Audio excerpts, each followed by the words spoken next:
হাই friend, আপোনালোকৰ পূজা পাতি হৈ গ'লনে? ভালে ভালে। ইয়া আমাৰ ঘৰৰ মাহঁতৰ ঘৰৰ পূজা আপোনালোকক অকণমান দেখুৱাইছোঁ। আমাৰ যেতিয়াই চব্জি কাটি আছে সেইখিনিকে আপোনালোকক অলপ দেখুৱালোঁ। আমি দিনত কি কি কৰিলোঁ, পূজাত কি কৰিলোঁ সেইখিনিকে দেখুৱালোঁ। আৰু ইপিনে গাজাৰ পকৰি বনাই আছে আমাৰ ভণ্টি এজনী ওচৰৰ। এনেকৈ আজি যিহেতু পূজাত দিব লাগে, এইখিনি যিহেতু আমি খাম, আমি মানে সকলোৱে অকণমান খাব আৰু পূজাৰ নামত এনেকৈ। আৰু পূজাৰখিনি বাৰু মায়ে বনাব। এতিয়া মই মাৰ পূজাৰ ওচৰতে দেখুৱাম আপোনালোকক। মায়ে পূজা কৰে আমাৰ ঘৰত, যিহেতু আমাৰ মা শিৱৰ ভক্ত।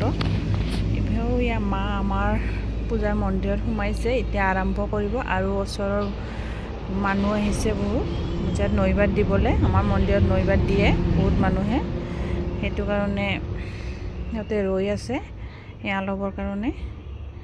আৰু মা এতিয়া অলপ পিছত পূজা আৰম্ভ কৰিব। আৰু সেইপানে জুই জ্বলাই পূজাৰ কাৰণে পকৰি বনাই আছে।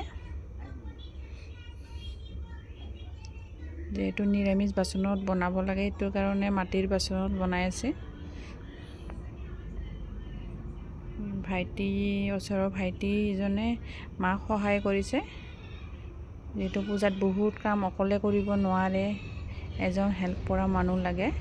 ইপানে আৰু মানুহ আহিছে, ইপানে বহি আছে ঘৰত। আৰু ইপানে ভণ্টিয়ে খিচাৰি বনাই ৰেডি কৰিলেই, এতিয়া পূজা হ'লেই খিচাৰি খাবলৈ দিব। ইপানে চব্জিও বনোৱা হওঁ হ'লেই। আৰু এতিয়া সকলোৱে ঘৰৰ মানুহে সেৱা ল'বলৈ আঁঠু কাঢ়িলে। আৰু মই আকৌ পূজা আহি পালোঁ, সেই ফল মূলখিনি ঠিকেই লৈ আহিলোঁ। তাৰপিছতে মই মন্দিৰ সোমাব নোৱাৰা হ'লোঁ, সেইটো কাৰণে মই বাহিৰতে থাকি ভিডিঅ' এটাকে বনালোঁ। মায়ে সকলোকে আশীৰ্বাদ দি আছে।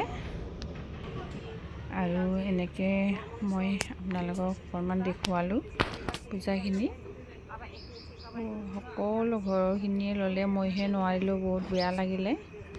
মই নিজকে কিবা পাপি যেন লগা হ'ল।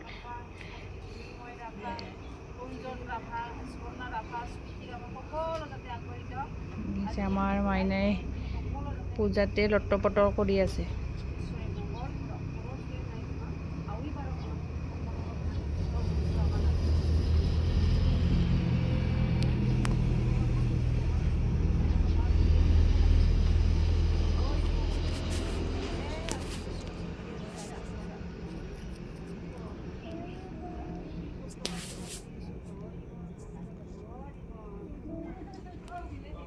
পূজা হৈ আশীৰ্বাদ লোৱা হৈ গ'ল। এতিয়া আমাৰ গুণজনে আহি আছে আৰু ইপিনে প্ৰসাদ ৰেডি কৰিছে, প্ৰসাদ দি আছে।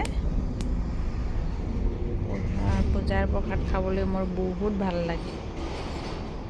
এনেকৈ সকলোৱে প্ৰসাদ খালোঁ, খাই খিচাৰি খাবলৈও বহিছে সকলোৱে। মই অলপ দেৰিকৈ বহিম, সেইটো কাৰণে বহি আছোঁ, ভিডিঅ' এটাকে বনাই আছোঁ। এনেকৈ সকলোৱে মিলিজুলি খিচাৰি খালেই আৰু খাই লৈ আমাৰ ঘৰলৈ যাবলৈও হ'ব, যিহেতু মাইনাৰ এক্সাম আছে, সেইটো কাৰণে থাকিব নোৱাৰিম আজি। আজিৰ ভিডিঅ'টো ইমানেই আছিলে। Bye bye friend.